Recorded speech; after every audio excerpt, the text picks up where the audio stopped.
Well, hello YouTube, Hamster here, bringing you some more local news. Well, it's not so local. Clock's gone back, it gets dark very quickly. So remember folks, time to be very careful within the next few weeks.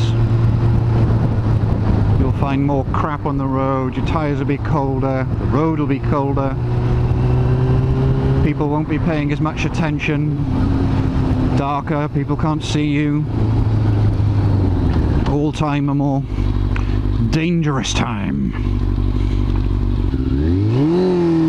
If I'm quick.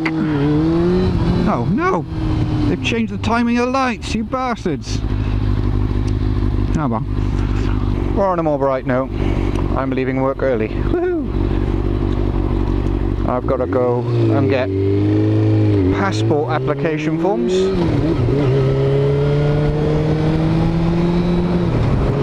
Which I forgot to get because tomorrow I've got to go to London and get an emergency one-day passport. Still haven't actually organised that Amsterdam trip yet, but I've had a bunch of work slapped on my desk the last 2 days. That's taken up much of my time, and I haven't put the requirements and things together yet of what we want to actually do in Amsterdam. So hopefully, I've got a day working from home tomorrow. Hopefully I can get all that done. Pick up my forms now. Post office doesn't close till 5:30. But back on the old it's a more dangerous type of year. Oh, excuse me. Back on the fact that it's a more dangerous time of year. I've got my high-vis jacket that I wear in the dark. Just filter that extra couple of miles slower. Because you never know what the monkey's gonna do. The other things to do is actually just wash your bike. Get a load of water, soapy water, and just give your brakes a good little clean. Make sure they work, or work better. And when they start putting salt on the road, just rinse them with fairy liquid water, drain and rinse them with water again. It's as easy as that, and it gets all the salt out of them. It stops the salt around the caliper build-ups as well. I've rebuilt my calipers actually on this. What was it? 2 months ago? 3 months ago? And the amount of grub and grime there was around the caliper pistons was amazing. So it's definitely worth doing, given I ride this around all year as well. I'm actually for the first time using a pin lock, and I've got to be honest, I'm quite impressed with it at the minute. I've seen the rest of my visor out on the outside of that get really misted, but my pin lock has been perfect. Gives you a bit of a shadow when it's really bright, but apart from that, they're great. Failing that, you can get little sprays. I use it's an anti-fog. I'm not sure it's muck off. I'll see if I can find what I use. Well, that's great as well.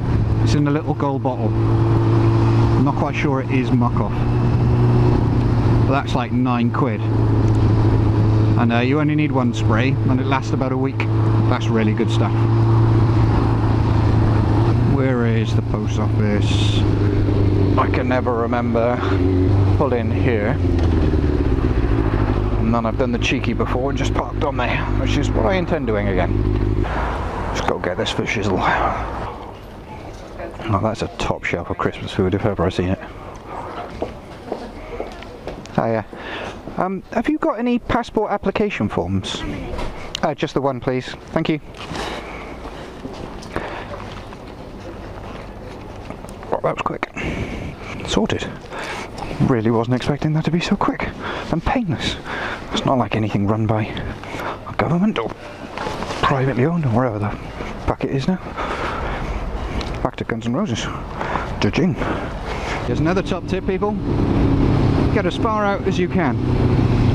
You can see traffic, you can move over. You're safer out there. As a wise man once said, pay our road tax, use the fucking thing. All of it. Don't get caught out with dark visors like I've done in the past. I've had to go down the motorway because well, actually, yeah, good story this, kinda. I don't know. Oh, what's the word I'm looking for?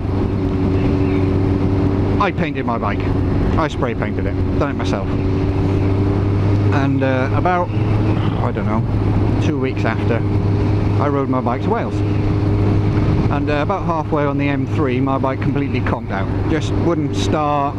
Don't know what was wrong with it. So I called the AA out, and a guy come along. Very nice chap. We moved me off the motorway and things like that. And it all took hours and hours and hours.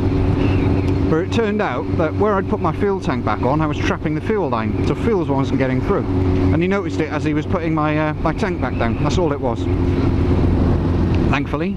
But actually, let me think about it. I actually hung around at that point because some woman wanted help with changing her tyre. She pulled into the same bit they were in. It was like, that's alright, I'll give you a hand. But that cost me about 2-3 hours. And of course I had my iridium visor on at the time, a silver one. And by the time I got to the Severn Bridge, it was pitch black. So I literally had to ride 70 miles an hour down the motorway with my visor up for about, I don't know, 30-40 miles or whatever it was. That wasn't fun. As I was almost to my parents' house, going down a 60 road, and this bug absolutely twatted me in the face. Left a great big mark in my cheek. I don't know what it was, but this thing must have been the size of a bird.